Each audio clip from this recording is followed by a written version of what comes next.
Hello listeners and viewers, welcome back to another video on my YouTube channel. Guys, I promised you at the start of the transfer window that I won't bring you every random news and rumor that's circulating in the media. Rather, on this channel, we'll focus more on quality rather than quantity. Guys, I'll bring you only the legit news that you need to be kept informed about. So my first video in this series was Joshua Zirkzee, who's already become a Manchester United player. So if you haven't watched that video, make sure you give it a watch. I'll share the link in the description section. My second video was on Deligt and Lenny Yoro. Again, Yoro is already a United player. Deligt remains a strong possibility. So today, guys, we're going to be doing our third video of this series because in the last 24 hours, there has been a massive development in regards to United's pursuit of Deligt and Mazraoui. So guys, all the tier 1 journalists have reported that United have had a combined bid for Deligt and Mazraoui turned down by Bayern, and the reported valuation of this deal was close to £50 million. So guys, in this video, we're going to be diving deep into this story. We'll analyze why Bayern Munich rejected the bid. What does Manchester United need to do now to get this transfer over the line, and is it really worth it? Guys, before we get into it, a spoiler for all of you. My prediction is, and I am very optimistic about that, I am super confident that United will get this deal done. You will see both Mazraoui and Deligt hold up the United shirt very, very soon. Guys, what's the reason of this positivity? Why am I so confident? Watch the video till the end and you will find out. So guys, how it works in the transfer market is that the catalyst to every successful transfer is that the three major stakeholders, the buying club, the selling club, and the players camp, they all have to be in agreement for the transfer to go through.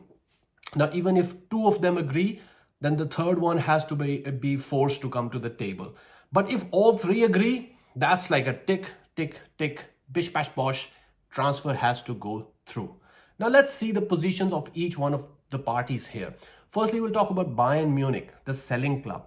Now, although they haven't come out publicly and said that these players are on the chopping block or on the transfer list, because that will significantly reduce the valuation, they have privately told the players that they need to find a new club, that they are surplus to requirement, and that they are not in the plans of Vincent Kompany's playing 11.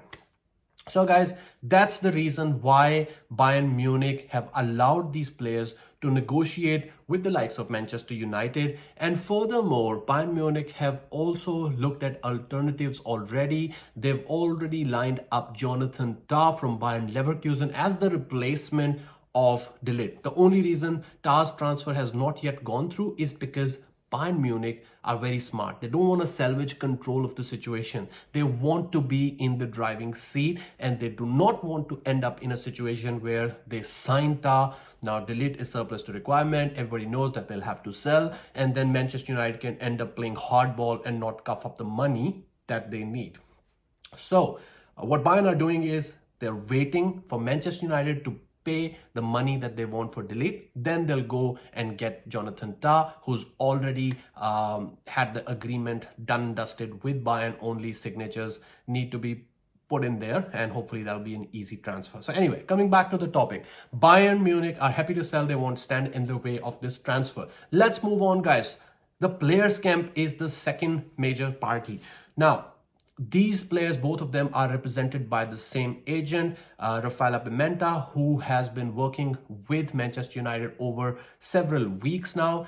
The players have given clear preference to Manchester United, to the point that they have refused to negotiate with any other club. So any other club is not even in the race. They've given clear preference to United, and several sources have reported they already have personal terms agreed with Manchester United. And why not? These players have worked under Ten Hag over the years, like in Ajax, so they have that Ajax connection. Then Matthijs de Ligt obviously has the Netherlands connection as well. So, you know, working under Ten Hag, under Van Nistelrooy, Rene Hake, is gold dust. So they won't like to miss out on this opportunity, and they've had their golden years in Ajax. So they want to basically, turn their careers around, which have sort of not gone as per plan since they left Ajax. So the players, they want to move to United. So that's the second take. What about Manchester United? Well, we won't really delve too much into that because actions speak louder than words. Manchester United have already put in a significant bid, which shows that we are desperate. We want these signings done. We want these players. And guys, to be honest, we always wanted two centre backs because Varane was leaving. Lindelof will most likely leave as well. We got Lenny Yoro. Now he's injured for 2 to 3 months, unfortunately. So we are desperate for a centre back, and Deligt was always high on our wish list. So United, understandably are in the market for these players. They want the deal done. So that's all three parties in agreement, but still the deal is not done. Now, why is that? Because there are a couple of stumbling blocks. The first stumbling block is that Manchester United, as per the PSR rules and to satisfy the financial fair play regulations, we need to sell a few players before we can buy some players. Now, there are some players on the chopping block. There is Aaron Wan-Bissaka, who is currently negotiating with West Ham. He's in advanced stages. There are also rumors coming in that Inter are trying to hijack the bid now. So there are suitors for Wan-Bissaka. He will most likely leave. Rumors also circulating in regards to Victor Lindelof moving to Turkey. Then McTominay, Scott McTominay, our very own McSauce, homegrown talent. He seems to be nearing a move to Fulham as well, who've had a bid already turned down, but are expected to come in with an improved offer. And if he goes, that will be seen as pure profit because, as I mentioned, he's a homegrown player. So once these players are out of the door, Manchester United will have enough cash to then spend on the incomings and get the deals over the line. So that seems to be one stumbling block. But there is another major stumbling block, and that is the valuation of these players. Now, the selling club and the buying club have a difference in valuation. Bayern Munich value Deligt at £50 million plus 20 million for Mazraoui. So their combined valuation for these two players is 70 million. Whereas Manchester United see Deligt close to 35 million, whereas Mazraoui close to 15 million. So they want to pay 50 million combined fee for both of them. This is what United has already offered. So as you can see, 70 million and 50 million, there is a difference of 20 million, which is probably the issue. Now, if the two clubs start negotiating, they'll probably have a middle ground somewhere close to 60 million where they can agree on this transfer. But United, they're playing a smart game here. What they're trying to do is get them together. As they have the same agent, we can get both of these deals done under one package. So consider yourself going to a grocery store and buying one product. It will be more expensive for you. But if you buy the whole pallet of that particular product, that will come down, the cost will come down, and you can potentially get the same thing on the cheap. So that'll be a better buy for you because you're buying in a bulk. This is what United are trying to do. So they want two players which Bayern want to sell, and so United, since they're buying them together, want a reduced fee. That's what United have attempted, and that might as well work. The only thing is that Bayern Munich, since their valuation was too high, they've rejected the first bid. But if United go in with a slightly improved offer, so I'm saying maybe put 5 million on top of what you've offer them a combined fee of 55 million euro plus maybe 5 to 10 million in performance related add-ons, that might convince Bayern to do the deal. Because at the end of the day, Bayern are also desperate to offload these players. They want their wage bill cleared. They want to bring in alternatives. So this is holding everything up. And even if the valuation is slightly below what they want, I think they will be convinced to make the deal happen. So this is where we're at, guys, and that is why I'm so confident, is because United and Bayern are two huge clubs. Both want the deal done. The difference in valuation is not too much.